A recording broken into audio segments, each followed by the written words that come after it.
بسم اللہ الرحمن الرحیم۔ السلام علیکم میرے دوستوں، موت کے فرشتے حضرت اسرائیل علیہ السلام کو روح قبض کرنے یعنی روح نکالنے کی ڈیوٹی کب اور کس طرح ملی؟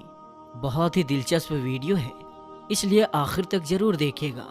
دوستو، یہ قدرتی سسٹم ہے کہ جب ملک الموت حضرت اسرائیل علیہ السلام کا نام انسان سنتا ہے تو بدن میں کپکپی سی آ جاتی ہے۔ ملک الموت یعنی حضرت اسرائیل علیہ السلام ہی وہ فرشتہ ہے جو انسان کی روح کو قبض کرتا ہے۔ انسانوں کے ساتھ ساتھ تمام جانوروں کی روح قبض کرنے کے لیے اللہ تعالیٰ نے اسی فرشتے کی ڈیوٹی لگائی ہے۔ دوستو، یہ آخر ڈیوٹی حضرت اسرائیل علیہ السلام کو ہی کیوں دی گئی تھی؟ تو یہ ایک دلچسپ حقیقت ہے جس کے بارے میں ہم آپ کو بتائیں گے، اور اس کے علاوہ بھی ان سے جڑے کچھ دلچسپ باتیں آپ کو بتائیں گے۔ آپ کی شکل و صورت کیسی ہے، آپ کو اللہ تعالیٰ نے کس قدر طاقت و قوت عطا فرما رکھی ہے، اور آپ ایک ہی وقت میں سینکڑوں اور کروڑوں روحیں کیسے قبض کر لیتے ہیں۔ کیا اسرائیل علیہ السلام کو کبھی کسی کی روح قبض کرتے ہوئے افسوس ہوا ہے؟ اس کا جواب ہم آپ کو آج کی اس ویڈیو میں بتانے والے ہیں۔ میرے دوستو، سب سے پہلے اس بارے میں بات کرتے ہیں کہ آخر روحوں کو قبض کرنے کی ڈیوٹی حضرت اسرائیل کو ہی کیوں سونپی گئی؟ تو اس حوالے سے روایت مشہور ہے کہ اللہ تعالیٰ نے جب حضرت آدم کا پتلا بنانے کا ارادہ فرمایا تھا تو جبریل کو رب العالمین نے حکم دیا تھا کہ ایک مٹھی مٹی زمین سے لے آؤ۔ اللہ کا حکم پاتے ہی جبریل علیہ السلام فوراً زمین پر آئے، اور جہاں ابھی خانہ کعبہ ہے وہاں سے انہوں نے چاہا کہ ایک مٹھی مٹی لے لیں، لیکن زمین نے ان کو قسم دی اور کہا، جبریل، خدا کے لیے یہاں سے مٹی لے کر مت جاؤ، اس سے انسان پیدا ہوگا اور اس کی اولاد گناہ کرے گی تو عذاب مجھ پر ہی ہوگا، اور اللہ کا عذاب سہنے کی طاقت مجھ میں نہیں ہے۔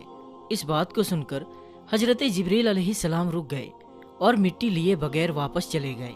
ان کے بعد میں میکائیل علیہ السلام اور حضرت اسرافیل علیہ السلام کو بھی اس کام کے لیے بھیجا گیا، لیکن وہ بھی مٹی لیے بغیر ہی واپس چلے گئے۔ تو پھر حضرت اسرائیل علیہ السلام کو بھیجا گیا، ان کو بھی زمین نے مٹی لینے سے منع کیا، اور اس پر حضرت اسرائیل علیہ السلام نے کہا کہ تو جس کی قسم مجھے دے رہی ہے میں اسی کے حکم سے آیا ہوں، میں اس کا حکم نہیں توڑوں گا، تجھ کو لے کر ہی جاؤں گا۔ بس اسرائیل نے ہاتھ نکال کر ایک مٹھی مٹی زمین سے لے لی اور پھر آسمان پر چلے گئے، اور اللہ تعالیٰ سے کہا، اے اللہ، تو سب کچھ دیکھنے اور جاننے والا ہے کہ میں نے اس مٹی کو زمین سے زبردستی لیا ہے۔ اللہ نے فرمایا، اے اسرائیل، میں اس مٹی سے انسان پیدا کروں گا اور اس کی جان نکالنے کی ذمہ داری تجھی کو دوں گا۔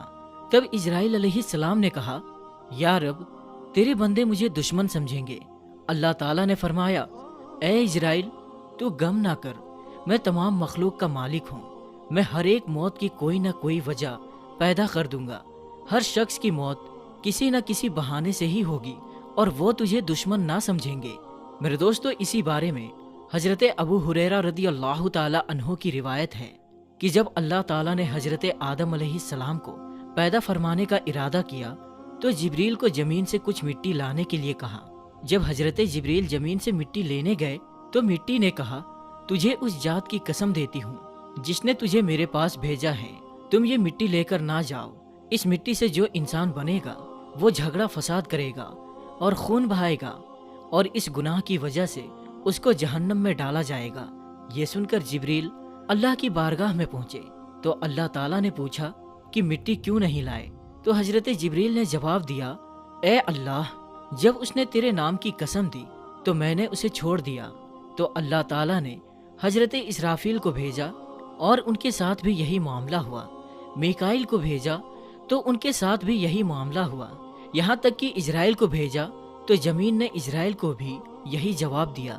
اسرائیل نے فرمایا، اے زمین، جس ذات نے مجھے تمہارے پاس بھیجا ہے وہ تجھ سے زیادہ اطاعت اور فرما برداری کے لائق ہے، میں اس کے حکم کے سامنے تیری بات کیسے مان سکتا ہوں؟ چنانچہ آپ نے زمین کی مختلف جگہوں سے کچھ مٹی لے لی اور اللہ کے بارگاہ میں حاضر ہو گئے۔ تو اللہ تعالیٰ نے فرمایا، کیونکہ تم اس مٹی کو لے کر آئے ہو اب تم ہی ان کی روح قبض کیا کرو گے۔ تو آپ نے کہا کہ لوگ مجھ سے نفرت کریں گے، تو اللہ تعالیٰ نے وعدہ فرمایا کہ کوئی تجھے برا بھلا نہیں کہے گا، दोस्तों, एक हदीस के मुताबिक हजरत इब्राहिम अलैहिस्सलाम अपने घर में मौजूद थे कि अचानक घर में एक खूबसूरत नौजवान शख्स दाखिल हुआ। आपने पूछा, ए अल्लाह के बंदे, इस घर में तुझे किसने आने दिया? उसने कहा, घर वाले ने। आपने फरमाया, बेशक घर के मालिक को ये इख्तियार है, ये तो बताओ कि तुम कौन हो?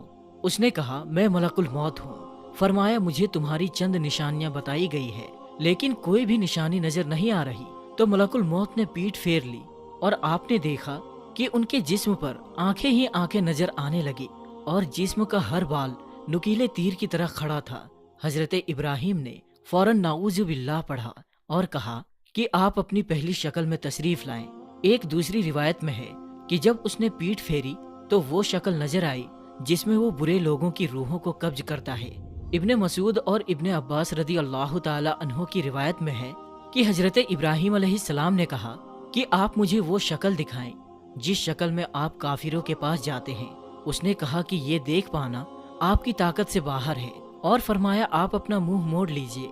जब देखा तो एक काले शख्स के सर में आग के शोले निकल रहे हैं और उसके जिस्म से बाल की बजाय तीर और मुंह से आग निकल रही है और ये देखकर आप बेहोश होने जैसे हो गए। और उसके बाद आपने देखा कि मलकुल मौत अपनी शक्ल में मौजूद थे। तो हजरत इब्राहिम अलैहिस्सलाम ने कहा कि अब आप ये बताएं कि आप मोमिनों की रूह कैसे कब्ज करते हैं? तो कहा कि पीठ फेर लीजिए। आपने मुंह फेर कर देखा तो आपके सामने एक नौजवान शख्स खड़ा था जिसके कपड़े सफेद और जिस्म महक रहा था। आपने ये मंजर देखकर फरमाया कि मोमिन अगर आपको इस हालत में देख ले तो उसके लिए यही काफी है।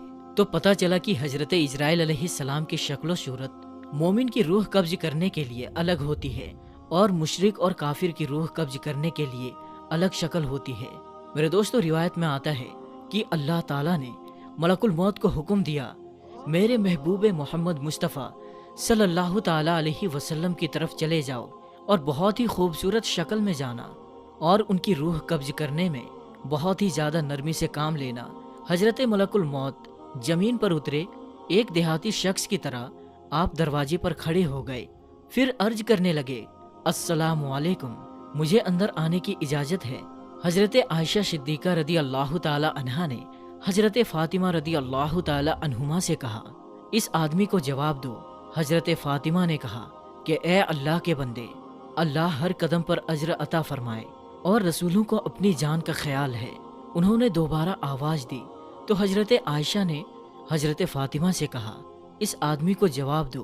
हजरत फातिमा ने कहा कि ए अल्लाह के बंदे, अल्लाह तुझे हर कदम पर अजर दे। मगर थोड़ी देर गुजर जाने के बाद उन्होंने फिर आवाज दी कि क्या मैं दाखिल हो सकता हूँ? मुझे जरूर दाखिल होना है। और रसूलुल्लाह सल्लल्लाहु ताला अलैहि वसल्लम ने हजरत इजराइल अलैहिस्सलाम की आवाज सुन ली। फरमाया, ए फातिमा, दरवाजे पर कौन है?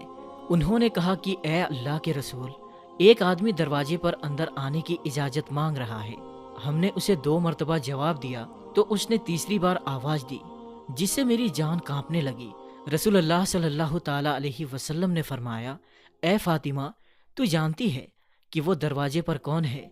ये दोस्तों को खत्म करने वाली है, जमातों को बिखेरने वाली है, ये औरतों को बेवा करने वाला है, बच्चों को यतीम करने वाला है, ये घरों को वीरान और कब्रों को आबाद करने वाला है, ये मलकुल मौत है। फिर फरमाया, ए मलकुल मौत, अल्लाह आप पर रहम करे, अंदर आ जाइए। तो मलकुल मौत हजरत मोहम्मद मुस्तफ़ा सल्लल्लाहु ताला अलैहि वसल्लम की बारगाह में आए तो आप सल्लल्लाहु ताला अलैहि वसल्लम ने फरमाया, ए मलकुल मौत, तुम सिर्फ मुझे देखने आए हो या मेरी जान लेने के लिए? उसने कहा कि दोनों काम करने के लिए आपके पास आया हूँ। मुझे अल्लाह ताला ने हुक्म दिया कि मैं आपके इजाजत के बगैर आपके घर में दाखिल ना हो और आपकी रूह आपकी इजाजत के बगैर ना लूं। अगर आप इजाजत दें तो ठीक है, वरना अपने रब की तरफ लौट जाऊं। मेरे दोस्तों, ये शान मेरे महबूब खुदा सल्लल्लाहु ताला अलैहि वसल्लम की है कि उनके जिस्म अनवर से रूह कब्ज करना तो दूर की बात है, उनकी इजाजत के बगैर उनके घर में दाखिल नहीं हो सकते। हजरत इजराइल अलैहिस्सलाम ने कहा, या रसूल अल्लाह, मैं बड़े बड़े बादशाहों को देखता हूँ लेकिन किसी से भी नहीं पूछता, किसी से इजाजत नहीं लेता, लेकिन अल्लाह ताला ने हुक्म दिया है कि मेरे महबूब के घर जाने की इजाजत लेनी है और रूह कब्ज करने की इजाजत भी लेनी है, और वो इजाजत दें तो अंदर जाना, इजाजत दे तो रूह कब्ज करना, वरना लौट कर मेरी बारगाह में वापस आना। दोस्तों, ये है मकाम महबूबियत, लेकिन आज के गुमराह लोग उनका मकाम समझते नहीं। ये तो वो मकाम है जहाँ पर मलकुल मौत अदब से खड़े होकर इजाजत मांग रहा है। अल्लाह ताला ने हुक्म फरमाया है कि अगर मेरे महबूब रूह कब्ज करने की इजाजत अता फरमा दे तो ठीक है, वरना गुस्ताखी ना करना और लौट कर मेरी बारगाह में हाजिर हो जाना। हदीस में मौजूद है कि खालिके कायनात ने हुजूर नबी करीम सल्लल्लाहु ताला अलैहि वसल्लम को इख्तियार दिया था कि ऐ मेरे महबूब, अगर हमेशा की जिंदगी चाहो तो हमेशा जमीन के ऊपर चलते फिरते रहो, और चाहो तो मेरे पास लौट आओ। ये आपकी चाहत थी कि आपने फरमाया, अल्लाह, मैंने सहाबा को सब कुछ बता दिया है, अब मेरी चाहत है कि मैं तेरी तरफ लौट आऊं। ये इख्तियार किसी को नहीं दिया गया, बस कुछ अंबिया अलैहिमुस्सलाम को दिया गया है, लेकिन उसकी भी एक हद है कि जितना अरसा रहना चाहो रह लो, मगर तुमको लौट कर आना पड़ेगा। लेकिन रसूल अल्लाह सल्लल्लाहु ताला अलैहि वसल्लम को खालिके कायनात ने खुला छूट दे दिया कि चाहो तो हमेशा के लिए जमीन पर रहने वाली जिंदगी इख्तियार कर लो, और चाहो तो मेरे पास आ जाओ। नबी अकरम ने अपने इख्तियार से अल्लाह ताला की तरफ लौटना पसंद फरमाया। हजरत मलकुल मौत ने कहा, मैं आया जरूर हूँ, मेरा मकसद आपकी जियारत करना है, अगर आप इजाजत दें तो रूह कब्ज कर लूँ, लेकिन ये कब्ज करना आपकी मर्जी पर ही होगी। इजाजत हो तो ठीक, वरना वापस चला जाऊं। तो मेरे दोस्तों, अल्लाह ताला से दुआ है कि अल्लाह ताला हमें मौत की तैयारी करने की तौफीक अता फरमाए, ताकि हमारी रूह आसानी से कब्ज हो जाए और हमें इजराइल अलैहिस्सलाम की वो शक्ल सूरत देखने को मिले जो मोमिन के लिए होती है। तो मेरे दोस्तों, हम उम्मीद करते हैं कि हमारी आज की ये वीडियो आपको बहुत ज़्यादा पसंद आई होगी। वीडियो पसंद आने की सूरत में वीडियो को लाइक शेयर ज़रूर करें। तो दोस्तों, हम मिलते हैं फिर एक नई और अच्छी वीडियो के साथ। तब तक के लिए अस्सलामु अलैकुम, अल्लाह हाफिज़।